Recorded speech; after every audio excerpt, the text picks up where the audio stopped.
भिवू नकोस, मी तुझ्या पाठीशी आहे. भक्तांच्या हाकेला धावून जाणाऱ्या अक्कलकोटचे श्री स्वामी समर्थ महाराज.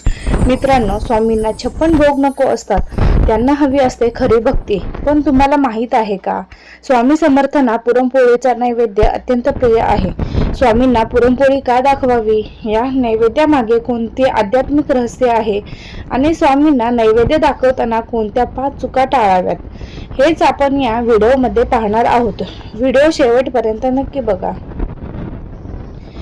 पूर्णत्वाचे प्रतीक. पुरण म्हणजे जे पूर्ण आहे. स्वामीचे हे विश्वासाचे चालक आहेत. ते भक्ताचे जीवन पूर्ण करतात, म्हणून त्यांना पूर्ण अन्नाचा म्हणजेच पुरणपोळीचा भोग चढवला जातो. अक्कलकोटमध्ये अनेक गरीब आणि श्रीमंत भक्त यायचे. स्वामींना कधीही पैशाचा गर्व पाहिला नाही. एक गरीब भक्ताने अत्यंत प्रेमाने बनवलेली पुरणपोळी स्वामींनी अक्कलकोटमध्ये मोठ्या आनंदाने खाल्ली होती. तेव्हापासून स्वामी समर्थांना पुरणपोळीचा नैवेद्य दाखवण्याची परंपरा दृढ झाली आहे. स्वामींना गोड पदार्थामध्ये पुरणपोळी आणि बेसनाचा लाडू अत्यंत प्रिय आहे. पुरणपोळीचा नैवेद्य का दाखवतात? घरातील दारिद्र्य दूर होते. पुरणपोळी हा समृद्धीचं प्रतीक आहे. गुरुवारी किंवा स्वामी प्रकट दिनाला स्वामींना पुरणपोळीचा नैवेद्य दाखवल्याने घरात कधीही अन्नाची कमतरता भासत नाही.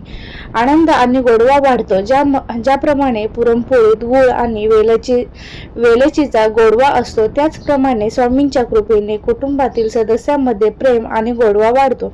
नकारात्मक ऊर्जा नष्ट होते. घरात जेव्हा सात्विक आणि शुद्ध पाकात नैवेद्य बनवतो, तेव्हा घरातील वास्तुदोष आणि नकारात्मकता ऊर्जा दूर होते. नैवेद्य दाखवण्याची अचूक पद्धत आणि नियम. ताटाभोवती पाण्याचे मंडन चौकोन करताना ताटावर तुळशीचे पान ठेवावे. स्वामींना नैवेद्य दाखवताना केवळ पोळी बनवून चालत नाही, तर काही नियमांचे पाळणे गरजेचे आहे. तुळशीची पाने अनिवार्य. तुळशीच्या पाण्याशिवाय स्वामी किंवा कोणताही देव नैवेद्य स्वीकारत नाही. नैवेद्याच्या ताटात आणि पुरणपोळीवर तुळशीचे पान नक्की ठेवा. सोवळे आणि स्वच्छता. नैवेद्य बनवताना मन शांत ठेवा. स्वामींचा जप करा. अंघोळ केल्याशिवाय नैवेद्य बनवू नका. घृताहुती तूप. पुरणपोळीवर शुद्ध गाईचे तूप असल्याशिवाय स्वामींना तो भोग अर्पण करू नका. स्वामींना तूप खूप आवडते. मंत्र आणि प्रार्थना. नैवेद्य दाखवताना ओम श्री स्वामी समर्थाय नमः हा मंत्र म्हणावा किंवा नैवेद्य सूक्त म्हणा. स्वामींना प्रार्थना करा, ही स्वामीराया माझं हे प्रेमाचं ताट स्वीकारा. स्वामींचे.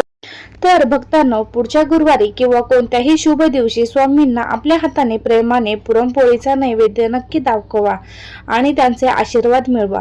तुम्हाला हा व्हिडिओ कसा वाटला आम्हाला कमेंट करून नक्की सांगा. कमेंटमध्ये श्री स्वामी समर्थ लिहायला विसरू नका. व्हिडिओ आवडला असेल तर लाईक करा, चॅनलला सबस्क्राईब करा. श्री स्वामी समर्थ. जय जय स्वामी समर्थ.